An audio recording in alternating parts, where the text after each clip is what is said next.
That's dead.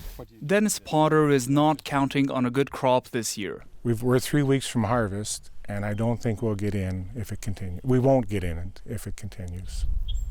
After a month of almost non-stop rain, about a third of his 120 acres of oat crops is a write-off. I've farmed for 60 years and I've never seen this. It's much the same situation all around Lac Ste County. Local officials are warning of increasing desperation among farmers and ranchers. We have tons of acres that are underwater and crops are drowning. We're seeing upwards of 80% mortality in some of these fields from what we viewed. It's the second year in a row they've declared a state of agricultural disaster. Last year, an early snowfall ruined the harvest. Many farmers finished that year with lower yields of animal feed and were counting on stocking up this season.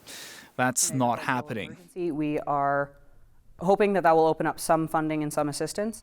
Provincial officials are certainly aware it's not an ideal crop season. A report at the end of last month showed the region around Lac Ste was 11% behind its 5-year average for crop yields. After the rainfall comes the flight.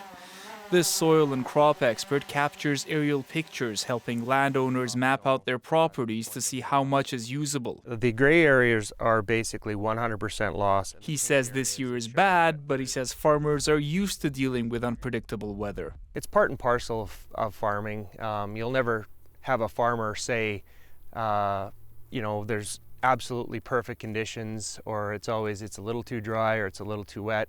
Dennis Potter is watching the skies too. You just sit back and pray for good weather to get the rest of it. Hoping the province will come through with help if nature does not. Rafi Boudjikanian, CBC News, Lac Ste County, Alberta.